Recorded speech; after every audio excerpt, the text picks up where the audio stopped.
Fascist সরকারের সেই পরাজিত শক্তির বিরুদ্ধে আপনারা মিডিয়ারা সোচ্চার থাকবেন। আপনাদের আমার বক্তব্য শেষ করছি। আল্লাহ হাফেজ। বাংলাদেশ জিন্দাবাদ, বাংলাদেশ জাতীয়তাবাদী দল জিন্দাবাদ, দেশনেত্রী বেগম খালেদা জিয়া স্মৃতি অমর হোক, শহীদ জিয়ার স্মৃতি অমর হোক, তারুণ্যের অহংকার আগামী বাংলার প্রধানমন্ত্রী তারেক রহমান জিন্দাবাদ। জাকির ভাইয়ের আগমন ছিল।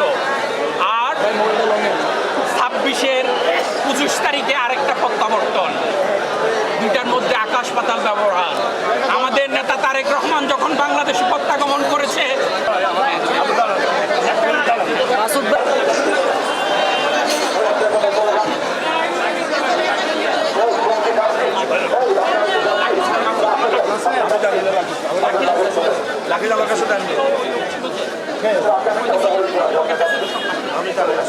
লোকের নাম্বার দিছি কেমন মোবাইল দেখুন। শুভেচ্ছা স্বাগত।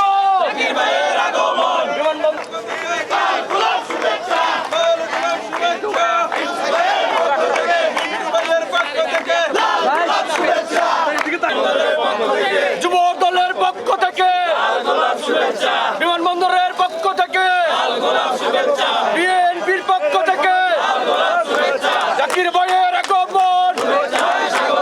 আমাদের কোন নেতা আছে? সবাই বলতে হবে আমাদের কোন নেতা আছে?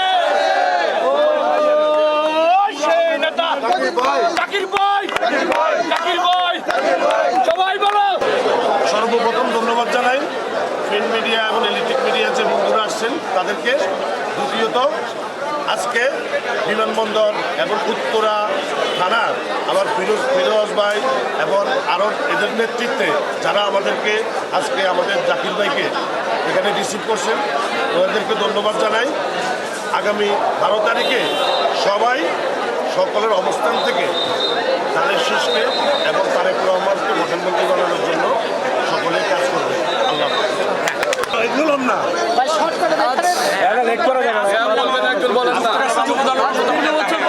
আপনাদের আসলে অনুভূতি কেমন?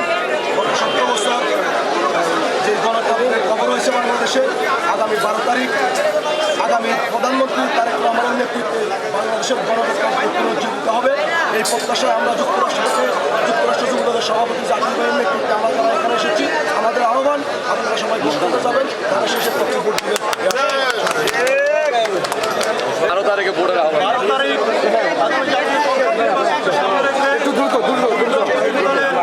সাবেক সফল সভাপতি জনাব জাকির চৌধুরী ভাইয়ের নেতৃত্বে আমরা আজকে প্রায় 10-15 জন এসেছি ধানের শীষে ভোট দেওয়ার জন্য এবং ভোট পাওয়ার জন্য। আমরা এখানে যারা উপস্থিত হয়েছেন প্রত্যেককে আমাদের যুক্তরাষ্ট্র যুব দলের পক্ষ থেকে ধন্যবাদ এবং কৃতজ্ঞতা জানাচ্ছি। আমরা সকলকে আহ্বান জানাবো, আপনারা 12 তারিখ ভোট কেন্দ্রে যাবেন, আপনাদের আত্মীয় স্বজন বন্ধু বান্ধবদেরকে নিয়ে ধানের শীষে ভোট দিয়ে দেশ নায়ক জনাব তারেক রহমানকে প্রধানমন্ত্রী বানিয়ে ঘরে ফিরবেন।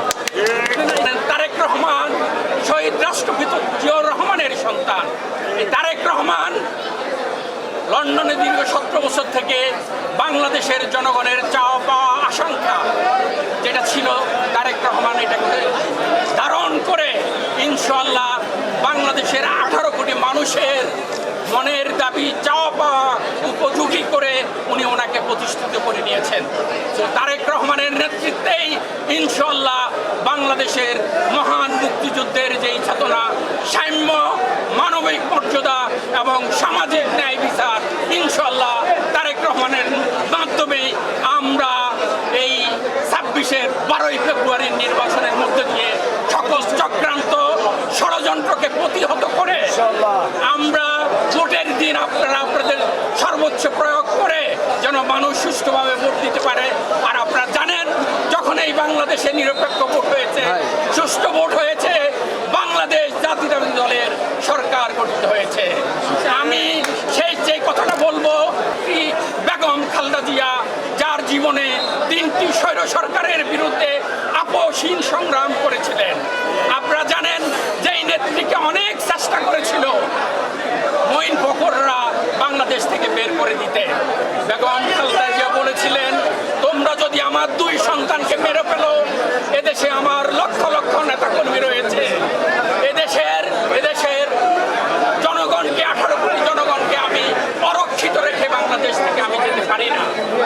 বেগম খালেদা জিয়া যায় নেই, অপর নেত্রী শেখ হাসিনা চলে গিয়েছিল, পরবর্তীতে ফিরে এসেছিল, যার কারণে -2 ফর্মুলা ব্যর্থ হয়েছিল। তো আমাদের নেত্রী আজ আমাদের মাঝে নেই।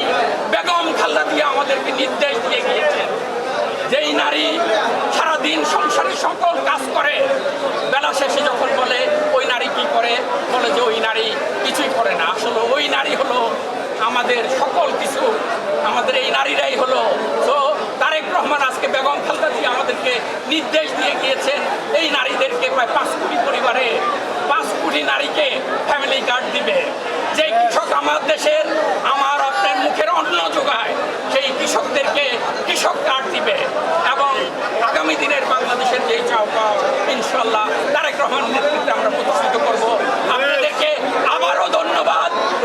কষ্ট করে এই আপনারা এখানে কষ্ট করে সমবেত হয়ে বিমানবন্দরে আমাকে এবং যুক্তরাষ্ট্রের প্রতিনিধি দলকে যে সম্মান দিয়েছেন, তার জন্য আপনাদেরকে আবারও আমি আমার ব্যক্তিগত পক্ষ থেকে, যুক্তরাষ্ট্র যুবদল এবং বিএনপি পরিবারের পক্ষ থেকে আপনাদেরকে অভিনন্দন জানাচ্ছি। যে সকল শুরু করতে পারি ভাইয়া। বিসমিল্লাহির রহমানির রহিম। আজকে ফ্যাসিবাদ মুক্ত গণতান্ত্রিক বাংলায় বিমানবন্দর থানা যুবদল সহ দক্ষিণখান থানা যুবদল এবং বাংলাদেশ জাতীয়তাবাদী দলের অঙ্গ সহযোগী সংগঠনের সর্বস্তরের নেতাকর্মী যারা আজকে এখানে আমাদেরকে রিসিভ করার জন্য আপনারা এখানে এসেছেন, আমি আমার ব্যক্তিগত পক্ষ থেকে দক্ষিণ পূর্ব এশিয়ার সর্ববৃহৎ যুব সংগঠন বাংলাদেশ জাতীয়তাবাদী যুব দলের পক্ষ থেকে আপনাদেরকে জানাচ্ছি সংগ্রামী অভিনন্দন এবং কৃতজ্ঞ আপনাদের প্রতি। প্রিয় ভাইরা আমার, ফ্যাসিবাদ মুক্ত গণতান্ত্রিক বাংলায় আপনারা জানেন এই ফ্যাসিস্ট সরকার 3টা নির্বাচনকে ম্যানিপুলেট করেছিল, যার বয়স আজকে 32-33, জীবনের প্রথম ভোট দিতে পারে নাই। আসুন 12ই ফেব্রুয়ারি যে নির্বাচনের তারিখ ঘোষণা করেছে, আমরা আসুন জনাব তারেক রহমানের নেতৃত্বে আসুন 12ই ফেব্রুয়ারির নির্বাচনকে আমরা কাঙ্ক্ষিত লক্ষ্যবস্তুতে পৌঁছাবো আমরা। ভাইরা আমার, আপনারা জানেন 71-এর সেই পরাজিত শক্তি এবং আধিপত্যবাদী শক্তি এখনো চক্রান্ত করে যাচ্ছে যেন 12 তারিখের নির্বাচন না হতে পারে। ইনশাআল্লাহ বাংলাদেশ জাতীয়তাবাদী দলের নেতাকর্মীরা, একজন নেতাকর্মী থাকতো, তাদের এই দুর্বিসন্ধিকে আমরা সফল করতে দিব না। আমাদের নেতা তারেক রহমান দীর্ঘ 17 বছর একজাইল জীবন যাপন করেছিলেন। একজাইল জীবন থেকে তারেক রহমান বাংলাদেশে এসে যেমনি মার্টিন লুথার কিং বলেছিলেন, I have a dream America জাতির জন্য, আর আমাদের নেতা তারেক রহমান বলেছিলেন, I have a plan. Tarique রহমানের সেই প্ল্যান হলো রাসূল সাল্লাল্লাহু আলাইহি সাল্লামের ইনসাফ ভিত্তিক যে মদিনার শাসন। আর তারেক রহমানের প্রায় 17 বছরের একজাইল জীবন থেকে 17 বছরের ভাষণে ওনার একটা কথাই মূলত ছিল যে ইনসাফ ভিত্তিক একটি বাংলাদেশ হয়ে গিয়েছিল। আমার অনুভূতি হলো আজকে আমি সত্যি এই ফ্যাসিবাদ মুক্ত গণতান্ত্রিক বাংলায় যেন আমি নতুন করে নিঃশ্বাস নিতে পারছি, আমার মাটির গন্ধ পাচ্ছি, আমার মহান মুক্তিযুদ্ধ, আমার দেশের গণতান্ত্রিক 90-এর সরকার বিরোধী গণতান্ত্রিক আন্দোলনে এবং সর্বোপরি 24-এ যে ছাত্র জনতা যে জীবন দিয়েছিল, 20 দিনে প্রায় 1400-এর মতো তাজা জীবন খুন হয়েছিল, 30,000-এর লোক অঙ্গহানি হয়েছিল। আজকে তাদের রুহের মাগফিরাত কামনা করছি, যাদের অঙ্গহানি হয়েছিল তাদের প্রতি সমবেদনা জ্ঞাপন করছি। এটা কামাই এই অনুভূতি আমি সত্যিকার অর্থে বিশ্লেষণ করতে পারি না যে ফ্যাসিবাদ মুক্ত গণতান্ত্রিক বাংলায় যেমনি 71-এর মহান মুক্তিযুদ্ধে 16ই ডিসেম্বর আমি সেটা দেখি নেই, মানুষ স্বাধীনতার বিজয় দিবসের মাধ্যমে যে মানুষ যে আনন্দ উপভোগ করেছিল, একই আনন্দ আমার অনুভূতি আজকে এই ফ্যাসিবাদ মুক্ত বাংলা। আজকে আমরা একটা মহেন্দ্রক্ষণে এসে পৌঁছেছি।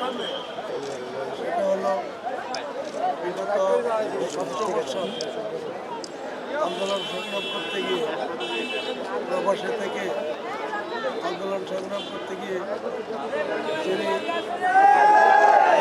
দেশে গোপনে হয়তো এসেছেন, গোপন হতে পারেন।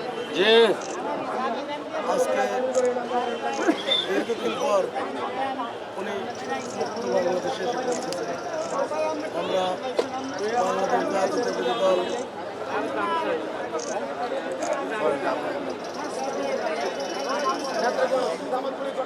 আমরা বাংলাদেশ জাতীয়তাবাদী দল বিশেষ করে নোয়াখালী সোনাইমুড়ির সোনাইমুড়ি উপজেলার পক্ষ থেকে ওনাকে ফুল দিয়ে বরণ করে নিচ্ছি, স্বাগত জানাচ্ছি এবং ওনার দীর্ঘদিনের কষ্ট আমরা ওনাদের আন্দোলন সংগ্রাম না হলে আমরা এখানে অত দাঁড়িয়ে মৃত্যু বাতাসে কথা বলতে পারতাম না। তার জন্য ওনার কাছে আমরা কৃতজ্ঞতা প্রকাশ করছি। আপনারা আজকে তার ভক্ত ভাই বোনেরা যারা এসেছেন তাদের সকলকে আন্তরিক শুভেচ্ছা জানাই। পাশাপাশি উনি আজকে মুক্ত বাংলাদেশে এসেছেন, আমরা যেন ওনাকে নিয়ে বাংলাদেশ নিয়ে বিনির্মাণে আমরা কাজ করতে পারি। মহান রব্বুল আলমীর যাতে আমাদের সেই তৌফিক দেন, আর সেই তৌফিক হবে ওই দিন আগামী 12ই ফেব্রুয়ারি দীর্ঘ 18 বছর পরে বাংলাদেশে একটি গণতান্ত্রিক প্রক্রিয়া নির্বাচন হতে যাচ্ছে। এটা আমাদের জন্য একটা ঈদের দিন। আমরা ওই ঈদের দিনে শহীদ রাষ্ট্রপতি জিয়াউর রহমান, দেশনেত্রী মরহুমা বেগম খালেদা জিয়া, তারুণ্যের অহংকার বিএনপির চেয়ারম্যান জনাব তারেক রহমানের নেতৃত্বে আগামীতে যাতে বাংলাদেশে একটা সুন্দর সরকার গঠন হয়, সেই জন্য আমরা ঐক্যবদ্ধভাবে কাজ করে আগামী 12 তারিখে ধানের শীষে ভোট দিয়ে এই জাতীয়তাবাদী শক্তিকে বাংলাদেশের মধ্যে আমরা আনবো। আমরা সকলে কাজ করব এই আশাবাদ ব্যক্ত করছি। ধন্যবাদ।